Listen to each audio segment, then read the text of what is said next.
अस्सलाम वालेकुम जी, नमस्कार, सत श्री अकाल एंड गुड इवनिंग। आप देख रहे हैं पॉइंट ऑफ व्यू और हमारे साथ हमारे दोस्त सुमीत पीर जी हैं जिन्होंने आज हमें ज्वाइन किया। Thank you so much sir कि आपने ज्वाइन नमस्कार। किया। इतने आपका बिजी शेड्यूल होता है, हम देखते रहते हैं आपको टीवी चैनल्स पे, मुख्तलिफ टीवी चैनल्स पे इंडिया के, और उसमें से आपने टाइम निकाला, बहुत शुक्रिया सबसे पहले thank sir. You for the invitation ma'am, thank you very much. Thank you sir. China की हम बात करना चाहेंगे। चाइना के साथ आपके टर्म्स काफ़ी दिनों से ख़राब चल रहे हैं, बॉर्डर पे भी टेंशन है, और साथ साथ मैं आज और कल देख रही थी कि उनका राहुल गांधी जी का भी स्टेटमेंट एक चल रहा है कि वो कह रहे हैं कि जी कुछ हिस्सा, कुछ कुछ ज़मीन जो है वो दे दी है चाइना को, और वो काफ़ी मतलब उस पर नाराज़गी का इजहार भी कर रहे थे, और काफ़ी जैसे कहना चाहिए बहुत ज्यादा क्रिटिसिज्म का फेस करनी पड़ रही है मोदी जी को।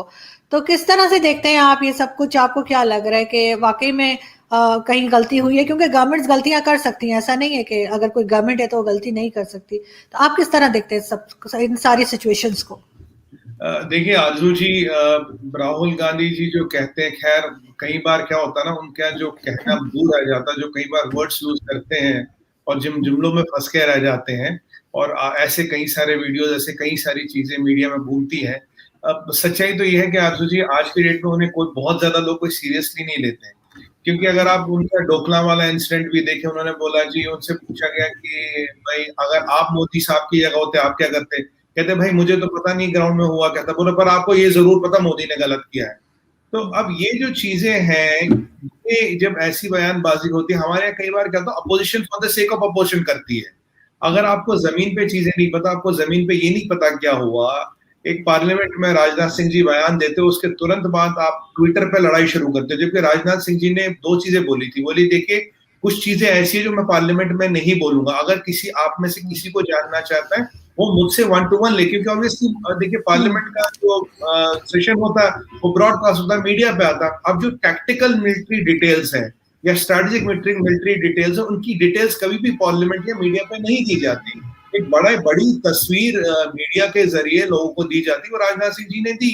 अब राहुल गांधी जी को ये चाहिए था कि वो जाए, सिंह साहब से मिले, 1 to 1 समझे, उसके बाद ट्विटर पर कुछ सवाल बनते डाले। पर अब हमारे यहाँ क्या है ना कि पहले ट्विटर पे डाल दो, क्योंकि अगर मिलके डालोगे फिर वो शायद स्कोप ना बचे। अगर उनका क्लैरिफिकेशन हो गया तो फिर तो ये आता भाई आपको तो हमने समझा दिया था, आपको ट्विटर पे डालने की क्या जरूरत है। अब गवर्नमेंट का जो विरोध करना है सिर्फ विरोध करने के लिए, ये बात गलत है। देखिए चाइना को 1 इंच टेरिटरी भी नहीं दी गई। इनफैक्ट अगर आप इसके डिटेल में जाए आरजू जी, चाइना फिंगर 8 के पीछे जा रहा है।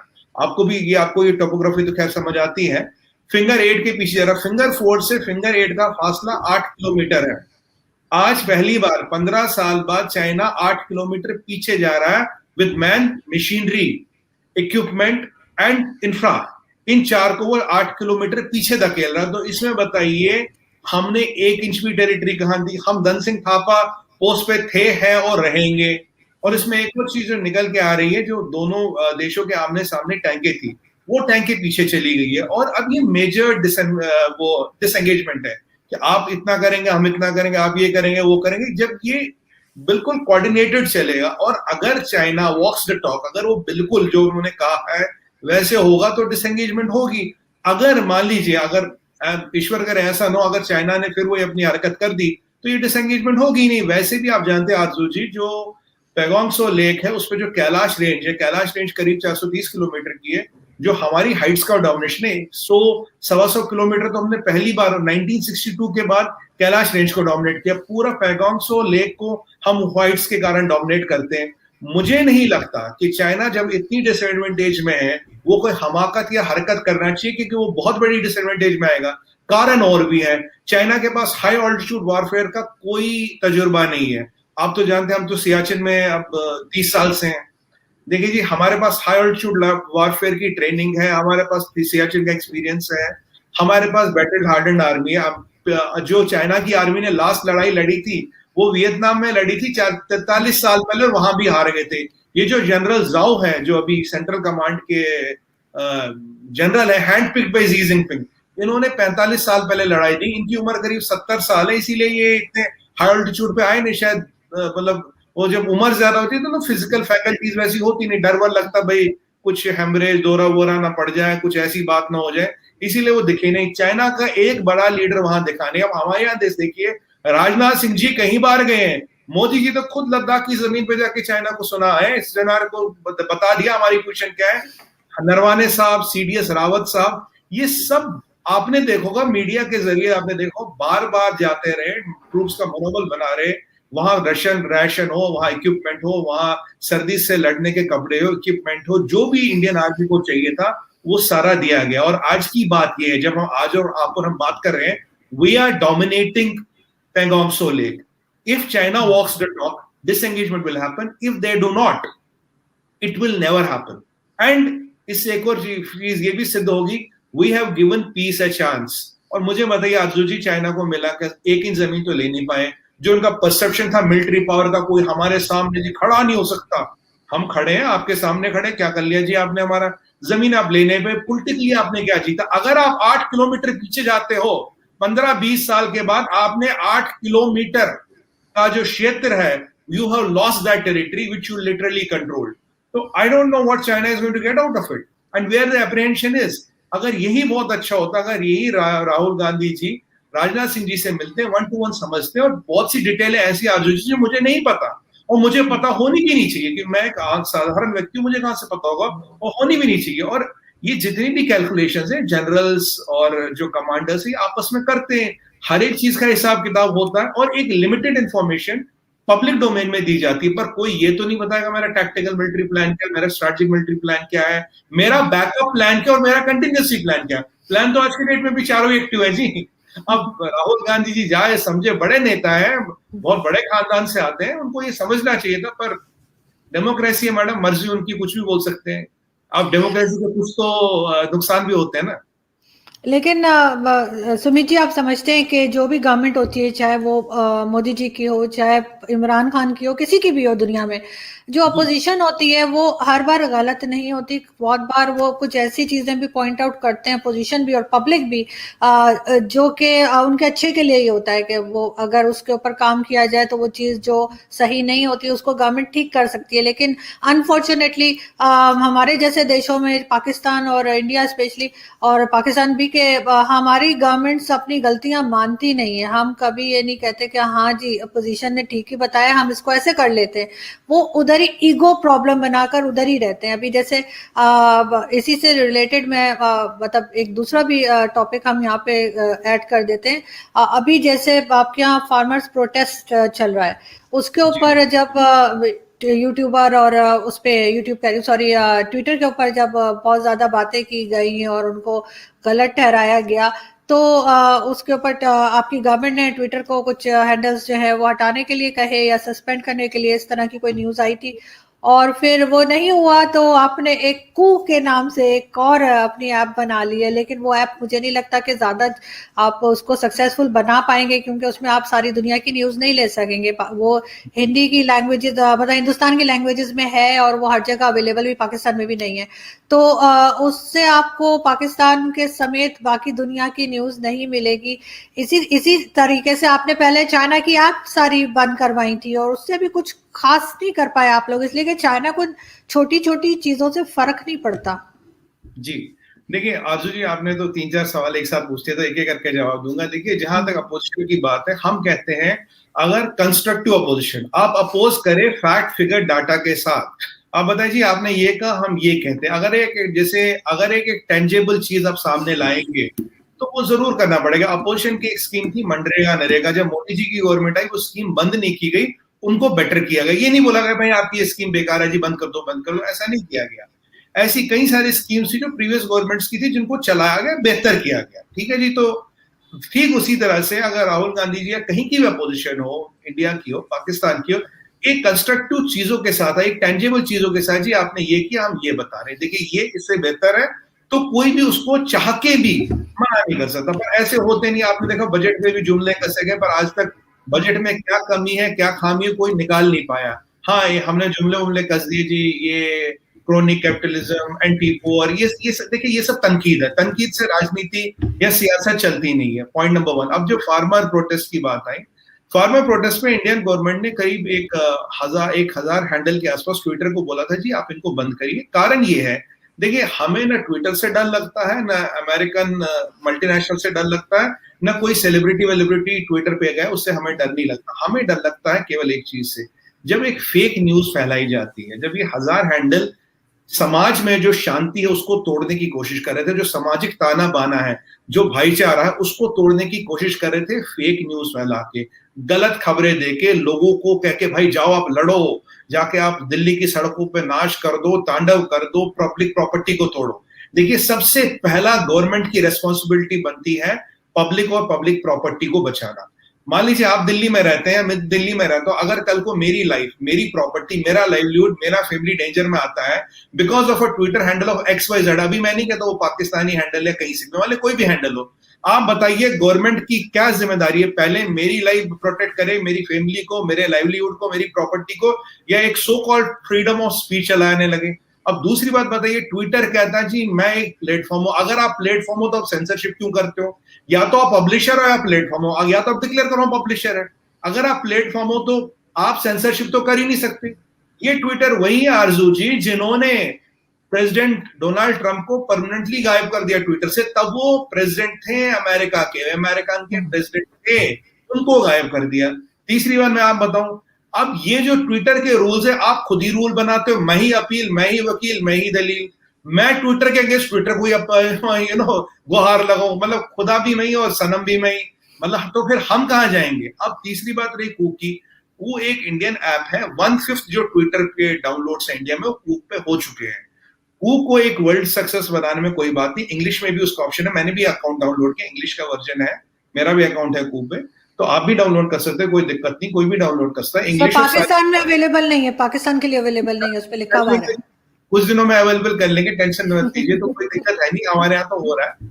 देखिए, हमारा ऑल्टरनेट क्या है? हमारी किसी से कोई दुश्मनी नहीं है। अगर हमारी नेशनल सिक्योरिटी, हमारा भाईचारा, हमारी पीस ट्रैंक्विलिटी पे थ्रेट बने, अगर आप हमारे खिलाफ, आपका प्लेटफॉर्म या पब्लिशर जो भी आप हो, मुझे तो लगता नहीं है प्लेटफॉर्म हो, आप बायस पब्लिशर हो, if you are using this against India, तो हमें इसको रोकना पड़ेगा। ये हमारा दायित्व बनता है, ये हमारी जिम्मेदारी बनती है। मैम, हम नेशनल सिक्योरिटी को कैसे रिस्क कर सकते हैं? कैसे अराजकता, कैसे अनारकी रोडों पे फैलने दे सकते हैं आपके कारण? तो इसको तो कहीं ना कहीं हमें रोकना ही पड़ेगा। और यही आपका और कोई क्वेश्चन हो जो मैंने मिस किया, कोई चौथा पार्ट? नहीं सर, देखें, जो सोशल मीडिया है उसको आप इस तरह से ब्लॉक नहीं कर सकते। आप कितने लोगों को ब्लॉक करेंगे? ऐसे तो बहुत लोग निकलते हैं। अगर आप अपनी जगह ठीक है तो आप उस पर डटे रहें, आप डर किस बात कर रहे हैं? ऐसे तो लोग हर एक पे पर्सनल अटैक्स भी करते हैं लोग, लेकिन भाग जाना तो तरीका नहीं है कि आप लोग तो ट्विटर छोड़ के भाग रहे हैं। नहीं, बिल्कुल। दो सवाल आपने पूछे, एक आपने चाइनीज ऐप्स पे भी सवाल पूछा, तो वो मेरे दिमाग से निकल गया, सबका जवाब दूंगा। देखिए, हमने ट्विटर को, आरजू जी बहुत समझने की बात है, हमने ट्विटर को ब्लॉक नहीं किया, हमने केवल एक 1000 हैंडलों की लिस्ट दी थी, 1020 हैंडल करीब थे, भाई आप इनको ब्लॉक कर लीजिए। ट्विटर ने उनको ब्लॉक करने से मना कर दिया, पर आप 97% तो ब्लॉक कर चुके कल शाम तक। हमने ट्विटर को बैन करने की बात नहीं की। जिस हैंडल से प्रॉब्लम हो रही है, जो नेशनल सिक्योरिटी के लिए थ्रेट बन रहा है, देखिए हमारा इतना बड़ा मीडिया है, आप 9 बजे आती है, प्राइम टाइम पे आती है, मैं जाता हूँ, लाइव चलता है जी, करोड़ों लोग देखते हैं। अगर आपको पाकिस्तान से बुलाएंगे तो पाकिस्तान का पर्सपेक्टिव रखोगे, सीधी सी बात है, कोई बात नहीं। किसी को कनाडा से बुलाते, किसी को अमेरिका, आप अपनी बात रखिएगा जी। अगर आरजू काजमी को 9 बजे के प्राइम टाइम पे हम बुलाते और कहिए खुला बोलिए, कोई एडिटिंग नहीं है, कोई रिकॉर्डिंग नहीं, लाइव शो जा रहा है, करोड़ों लोगों में जा रहा है, इंडिया में जा रहा है, आउट ऑफ इंडिया जा रहा है, और फिर सोशल मीडिया पे अलग चलेगा। जब हम उसकी हमारे आजादी है, तो किसी को ब्लॉक करने की, किसी से डरने की तो बात ही नहीं है। हमारा मीडिया तो बहुत ट्रांसपेरेंट है, ए भी दिखाता, बी भी दिखाता। अब लोगों को डिसाइड करना होता वो किस तरफ है। और आपने चाइनीज ऐप्स की बात की थी, देखिए आरजू जी, इस पे पूरा डिस्कशन हो सकता है, बहुत बड़ा मुद्दा है। चाइनीज जो एप्स थी वो मेटा डाटा इकट्ठा कर रहे थे। चाइनीज का जो एआई का सुप्रीमेसी का, डोमिनेशन का जो ड्रीम था, वो मेटा डाटा से पूरा होता। चाइनीज एप्स को बैन करने का मतलब है मेटा डाटा उनके पास जाना रुक गया। चाइनीज 5G को बैन करने का मतलब है वो डाटा, मेटा डाटा उनके पास कहीं नहीं रह गया। और ये जो एआई का सारा बिजनेस है, अगर इसमें real time meta data update ना हो, trillions of gigabits of data upload ना हो, एआई बिकम्स यूजलेस। जो एक चाइनीज ड्रीम था to become a AI super power, with this blockage of apps, वो जो मेटा डाटा एक्वायर वो कर रहे थे, वो सारा खत्म हो गया। I can give you in writing, being a technical person also, now China can never become a AI super power, we have shattered that dreams. और अगर आप इसका लॉस देखेंगे Arzoo ji, over period it's trillions of dollars, it's trillions of dollars. अगर आज China पीछे हट रहा है क्योंकि आप ये देखिए कोरोना के पीक में उन्होंने हम हिमाकत शुरू की थी, आज उनके हाथ क्या लगा, मैं आपको बता रहा हूँ। गलवान में कितने लोग मरे जी जिनपिंग के, वो तो नहीं बता रहा। अमेरिकन इंटेलिजेंस मोसाड और फ्रेंच कह रहे 135 लोग मरे, हमारे 20 भाई शहीद हुए थे, हमने उनको स्टेट फ्यूनरल दिया आरजू जी, उनके नाम है, उनको भी अवार्ड भी मिला, कर्नल बाबू को भी अवार्ड भी मिला, मैं घर है उस पे। बट जो चाइना के लोग मरे, जो चाइना का सिपाही मरा, उसको तो कोई नहीं जानता, वो कौन था, कितने थे, ये तो बताओ। और डिप्लोमेसी में जो हम वैक्सीन डिप्लोमेसी करें उसमें भी हम बहुत आगे निकल गए। कल तक 22 कंट्रियों को आरजू जी वैक्सीन जा चुकी है, 23 मिलियन डोज जा चुके, 70 लाख लोगों को इंडिया में वैक्सीन लग चुकी है। 64 कंट्रीज की लिस्ट है मैडम जिन्होंने हमें वैक्सीन के लिए अप्रोच किया। उस जो मैंने आपको 23 मिलियन डोजेस बताया, उसमें से करीब 20% कंट्रियां ऐसी है या 20% ऐसा वैक्सीन है जो फ्री ऑफ कॉस्ट भी दिया हमने। आप हमें बताइए, तो अब चाइना को इससे मिला क्या? अब उनके लिए बैकआउट करने के अलावा मुझे नहीं लगता कोई तरीका। हाँ, बट देखिए राजनीति है, अपोजिशन है, हर एक को रोटियां सेकनी है जी, तवा गर्म है, रोटी सेक लो, कुछ ना कुछ बोल लो। पर ये चीजें जो है ना आरजू जी, ये लॉन्ग रन में अपोजिशन की क्रेडिबिलिटी खराब करती। खैर उनकी राजनीति है, वो जाने उन्हें क्या करना लॉन्ग रन में, वो मैं कोई नहीं होता उनको एडवाइस देने वाला। उन्हें खुद समझना चाहिए लोगों का मूड कहाँ, लोगों का सेंटिमेंट का। वो इंडिया हो, पाकिस्तान हो, अफगानिस्तान हो, यूएस हो या अजरबैजान हो, कोई फर्क नहीं पड़ता। अगर आप एक कंस्ट्रक्टिव अपोजिशन का रोल निभाएंगे तो you have a political future. अगर आप गवर्नमेंट को बस अपोज करेंगे तो यू विल रीच नोवेयर, आप कहीं नहीं पहुंचेंगे। बिल्कुल आप ठीक बात कर रहे हैं, लेकिन सुमित जी एक चीज और है, वो ये कि कहाँ तक आप चाइना के साथ लड़ पाएंगे, क्योंकि चाइना एक स्ट्रांग इकोनॉमी है। तो आपको नहीं लगता कहीं ना कहीं जाकर इस लड़ाई झगड़े को खत्म करना चाहिए, और जो भी प्रॉब्लम्स हैं आपस में उसको टेबल टॉक के जरिए जो है वो आपको खत्म करना चाहिए। और इसी के साथ एक सवाल और कि आपका वो जो कू ऐप है, उसकी मैंने कल गूगल में देखा था, न्यूज उसकी आई थी कि वो डाटा लीक कर रहा है, तो वो कहाँ तक ठीक है?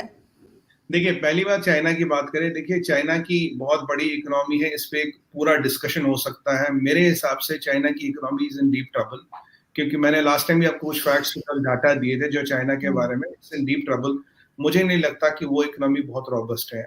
हमारे देखिए अब 3 ट्रिलियन या 13 ट्रिलियन में ज्यादा फर्क नहीं पड़ता, हमारा पॉपुलेशन साइज सेम है, हमारा मिलिट्री का स्ट्रक्चर सेम है। लड़ाई या इकोनॉमी से नहीं, मिलिट्री से जीती जाती है। हमारी मिलिट्री और चाइना की मिलिट्री सेम है, हमारे पास नेवी में सुपीरियरिटी है, हमारे पास हिमालयन रेंज में वी आर मच सुपीरियर। और आप एक और चीज देखेंगे, अभी अमेरिका के 3 एयरक्राफ्ट कैरियर, रोजवेल्ट और रोनाल्ड रेगन और अभी निमिट्स ने स्ट्रेट्स ऑफ ताइवान पे 5-8 दिन पहले चक्कर भी काटा, जो सबसे बड़ा एयरक्राफ्ट कैरियर है। और ये स्ट्राइक ग्रुप है आरजू जी। अब स्ट्राइक ग्रुप का मतलब इसके साथ सबमरीन, रिकॉग्निसेंस एयरपोर्ट, फ्रीगेटर, डिस्ट्रॉयर सब चलते हैं। अगर 3 बड़े जंगी बेड़े, जो इनको मैं उर्दू में बोलूंगा, अगर 3 बड़े अमेरिका के जंगी बेड़े साउथ चाइना सी में है, यहाँ इंडिया खड़ा है और यहाँ अलाइड फोर्सेस खड़ा, मुझे बताइए अगर चाइना को लड़ना होता तो अब तक लड़ लिया होता। किस चीज का, किस मुहूर्त का, हमारे तो मुहूर्त देखा जाता है, अच्छे दिन सितारे देखे जाते हैं, किस सितारे का जी जिनपिंग इंतजार कर रहे हैं। आए तो थे जमीन लेने, लेके तो कुछ नहीं गए, 1 इंच तो ले नहीं पाए। 10 महीने से वो गलवान की पहाड़ियों में क्या चूहे गिन रहे हैं, क्या कर क्या रहे हैं? अगर आपका एक प्लान तो एग्रेशन था, कर तो पाए नहीं आप। देखिए हम शांति चाहते हैं, but not at the cost of sovereignty and peace. हमने आप हमारे आए, हमने आपको रोका, आप घर जाइए। अब तो उनको, मुझे तो लगता है यही समझ आ गया आरजू जी, घर जाओ नूडल खाओ, यही उनको समझ आ रहा है। घर जाने की तैयारी करें, टेंट तंबू हटा रहे, हट जाएंगे तो अच्छी बात है, नहीं जाएंगे तो हम भी तैयार है। 10 महीने से तो देख लिया, एक जो परसेप्शन था ना आरजू जी चाइना को लेके, भाई चाइना के सामने कोई खड़ा नहीं हो सकता, चाइना विल डिसमेंटल। कहाँ है वो परसेप्शन, कहाँ है वो चाइना, कहाँ क्या कर पा रहे हो आप? मुझे बताइए आपने इंडिया का क्या कर लिया इतने टाइम में? और हम कोई अजरबैजान जैसा छोटा कंट्री तो है नहीं, वियतनाम, फिलीपींस, आप उनको डराते हो, धमकाते हो, वो डर धमक जाते हैं। हमारे यहाँ वो सब नहीं चलेगा मैडम, वो सब नहीं चलेगा। ये अच्छी तरह से चाइना के जनरलों, हुक्मरानों सब समझ गए हैं कि ये जो आप जो डराने का काम करते थे ना दुनिया को, वो हमारे यहाँ नहीं चलेगा। बाकी हाँ, हम लड़ाई किसी से नहीं चाहते, वो चाइना हो, वो पाकिस्तान हो, कोई भी। जब तक आप अपने घर खुश, हम अपने घर खुश, हमें कोई दिक्कत नहीं। और आपने सवाल पूछा कू के डाटा लीक का, उनके फाउंडर का क्लैरिफिकेशन आ गया, ऐसा कोई डाटा लीक नहीं है, एक खबर उड़ाई गई थी। और आज के डेट में आप बताइए, जिसके सितारे बुलंदी पे हो, क्या वो डाटा लीक करेगा? क्या वो अपने हाथ काटेगा? क्या वो अपनी गर्दन कटवाएगा? ये सवाल ही जैसे कॉन्सेप्चुअली कहते हैं ना, फ्लॉड है। क्योंकि वही वाली बात है कि जी जिस पेड़ से मैं, जिससे फल मिलता, मैं जाकर उसकी जड़ काट दूं तो मिलेगा क्या? ना फल मिलेगा, ना पेड़ रहेगा। डाटा वाटा लीक ये आजकल बहुत सेंसिटिव टॉपिक्स हो गए हैं और इसका कोई मुझे नहीं लगता कि कहीं भी कोई अब संभावना बची है। व्हाट्सएप ने पीछे कोशिश की थी but then they retracted, they have change their policy in India. आप देखिए ट्विटर का जो इंडिया हेड थी मैडम, उन्होंने रिजाइन कर दिया। तो ट्विटर को या तो देखिए आप, और सबसे बड़ी चीज आरजू जी, एक बहुत बड़ी चीज है, चाहे इंडिया हो पाकिस्तान हो, मैं किसी की बात नहीं कर रहा भाई, आप कमर्शियल एंटिटी है, ठीक है जी, आप फॉर प्रॉफिट आए हैं, आपको ना एनजीओ है, ना आप सेलिब्रिटी है, ना आप कोई पॉलिटिकल लीडर है, आप तो एक फॉर प्रॉफिट ऑर्गेनाइजेशन चला रहे हैं ना। तो अगर आप फॉर प्रॉफिट ऑर्गेनाइजेशन चला रहे हैं, आपका motive is profit, then why are you intervening in the sovereign affairs of any country? आप कौन है सेंसर करने वाले, चाहे वो डोनाल्ड ट्रंप हो, चाहे वो कोई और। अगर रिहाना कोई ट्वीट करती है तो मुझे बताइए ये जैक डॉर्सी के मतलब इंटरेस्ट क्या जी रिहाना के ट्वीट को प्रमोट करने में? और मियां खलीफा कहाँ की फार्मर है, उनका फार्म कहाँ पे है, किस चीज की खेती करती है? और देखिए उन चीजों में घुसेंगे तो बहुत चीजें निकल आएंगी, पर अभी वो मुद्दा नहीं है। बट ये जब आप करोगे, ये आप दिखाने को करोगे, क्योंकि देखिए रिहाना के 100 मिलियन फॉलोवर है, आप तो एक इश्यू को इंटरनेशनलाइज करने की कोशिश कर रहे थे, पर आप मुंह के बल गिरे हैं।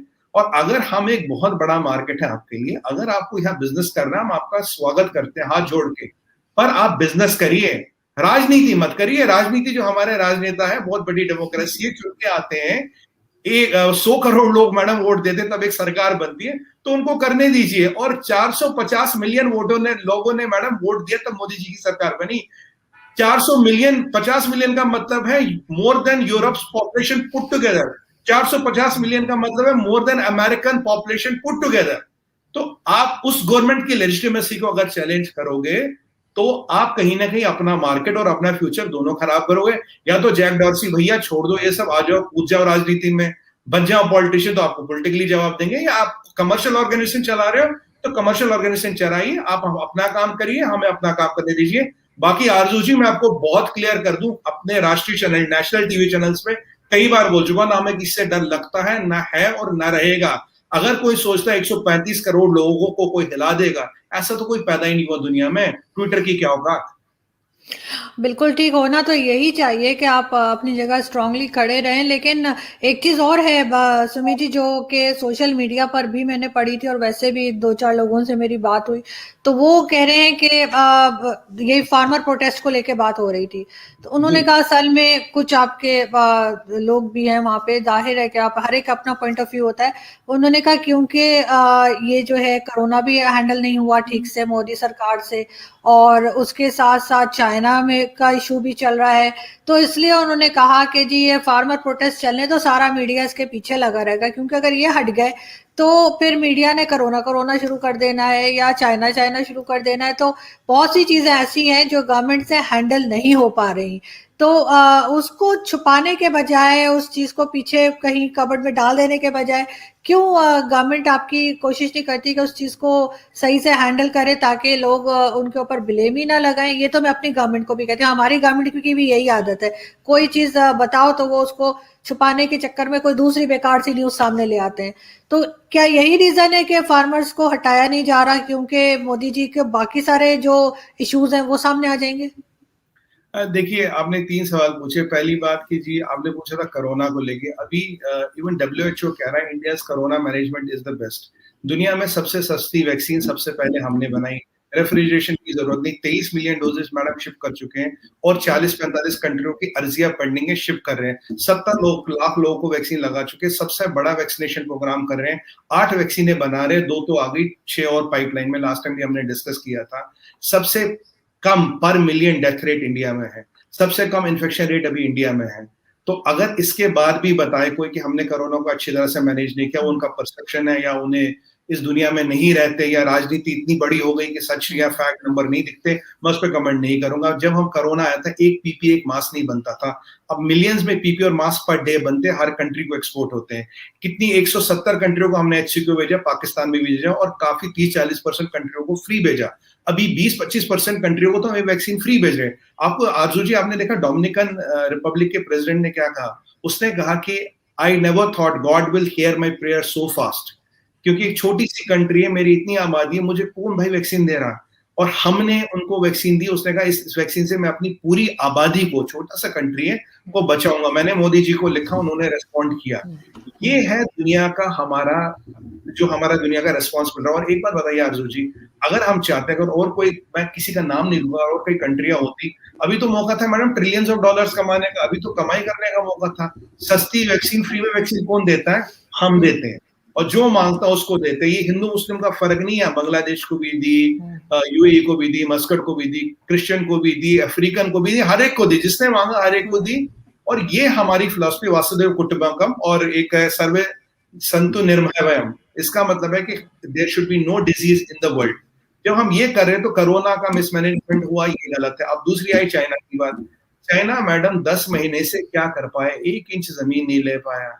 135 लोग उनके गलवान में मर गए। What has Xi Jinping gained? क्या मिला? Face perception shattered, military myth of China is shattered, and now they are retreating 8 kilometers back. तो चाइना को हम हैंडल नहीं कर पाए, ये भी एक भ्रम है। अब दुनिया हमारे कोरोना मैनेजमेंट की तारीफ करती है, ये। और तीसरा आपने बताया था, क्या था आपका सवाल? ध्यान नहीं आ रहा सर। एक चीज और है, वो ये कि चाइना के आप जी फार्मर्स की। हाँ जी, देखिए फार्मर्स का जो प्रोटेस्ट था मैडम, हमने पहले भी बात की थी, हमें इसका 3500 करोड़, $500 बिलियन दिन में लॉस होता। अब तक we have loss 1.5% of our GDP, अगर आप मैथमेटिकल कैलकुलेशन करें। मुझे बताए, ये जो एमएसपी का झगड़ा जो चल रहा है ना, ये तो राजनीतिक झगड़ा, विदेशों से पैसा आ रहा, कुछ आईएसआई से आ रहा, कुछ खालिस्तान से आ रहा, कुछ इधर से आ रहा है। मुझे बताइए, एमएसपी पे अगर हम लड़ाई जो कर रहे हैं ना, ये जितना हमने जीडीपी गवाया ना मैडम, उसके 1/3 में तो टोटल एमएसपी सेटल हो जाए, क्योंकि केवल 6% किसान एमएसपी पे बेचते हैं।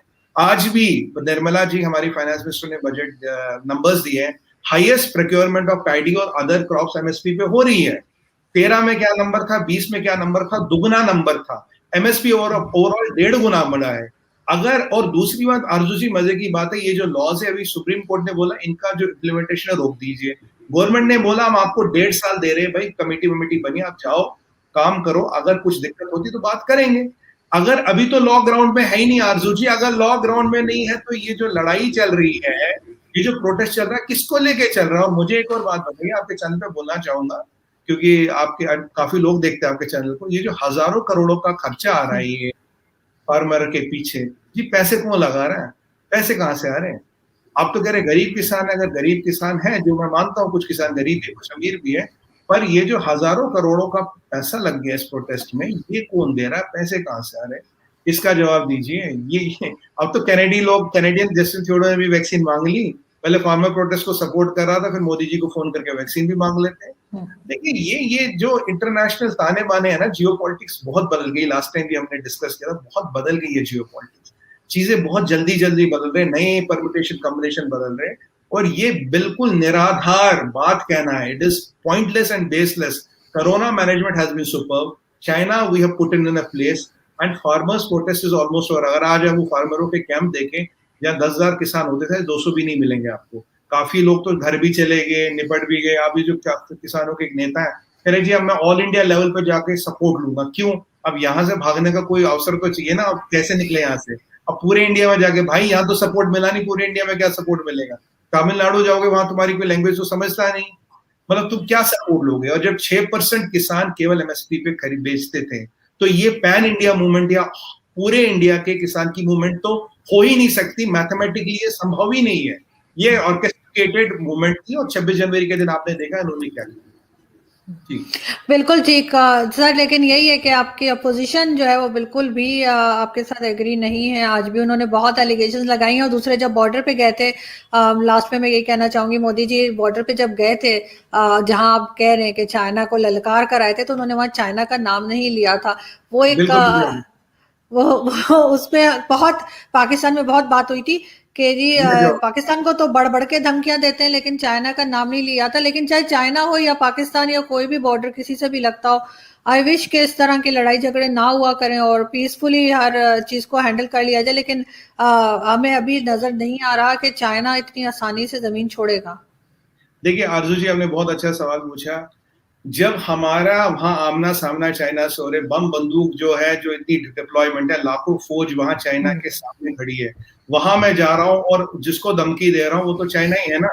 वैसे मोदी जी तो पाकिस्तान का नाम भी नहीं लेते, वो तो कहते जो जिसको कहना होता वो समझ जाता। वहां से खड़े होकर ना वो अजरबैजान की बात करें, ना कनाडा की बात करें, ना तुर्कमेनिस्तान की बात करें और ना ही चिली की बात करें। अगर लद्दाख में खड़े हो दुश्मन की आंख में आंख देख के बात करें, वो तो चाइना को ही कह रहे हैं ना। अब अजरबैजान और किर्गिस्तान किसी हमारी कोई दुश्मनी है नहीं। हमारे प्रधानमंत्री वहां जाते हैं, जमीन पे खड़े होकर ललकारते हैं, भाई मैं यहाँ हूं, यहाँ बैठ के कह रहा हूं, तुम सुन लो। मुझे बताइए चाइना का कौन सा लीडर आपको दिखा जी वहां पे? चाइना का कौन सा बड़ा जनरल दिखा वहां पे? वो दिखते ही नहीं जी, क्योंकि उम्र ज्यादा ना, तकलीफ होती हाई। और मैंने कहा जो जनरल साहब 70 साल के आसपास है, इतनी हाइट पे ले जाओगे, पता नहीं फिर तबियत ठीक रहे, क्या हो जाए, दिक्कतें हो सकती, परेशानियां हो सकती। क्योंकि ज्यादा उम्र के बाद इतने हाई अल्टीट्यूड पे जाना ठीक नहीं होता मेडिकली। तो और ये कहना कि मोदी जी तो अब ये तो वो वाली बात होगी ना, आपके एक ब्रिगेडियर साहब कह रहे थे बालाकोट में तो जी 5 कौवे मरे थे। अब वो कौवों को तो कह नहीं रहे थे, चाइना को ही कह रहे थे। ये कौवों वाला लॉजिक मत लाइए आरजू जी उसमें। कौवों वाला लॉजिक मत लाइए, फिर वो वैसा ही जवाब दूंगा। वहां से हमने चाइना को चाइना समझ गया और उनको उनकी औकात दिखा दी। और आज भी हम कहते हैं हमें शांति चाहिए, किसी से भी हम किससे लड़ना नहीं चाहते। पर अगर आप ये सोचे हमारी जमीन का 1 इंच भी ले जाओगे, वो सपना लेके आप पैदा हुए और वही सपना लेके फोत भी हो जाओगे, पूरा नहीं होगा। बिल्कुल ठीक है, सब जगह शांति होनी चाहिए और थोड़ा सा हमें भी, आपको भी, सबको ईगो भी साइड पे रखनी पड़ेगी, तभी हो पाएगा। बहुत शुक्रिया सुमित जी कि आपने ज्वाइन किया। Thank you so much, so kind of you. Thank you sir. Have a nice day. Thank you.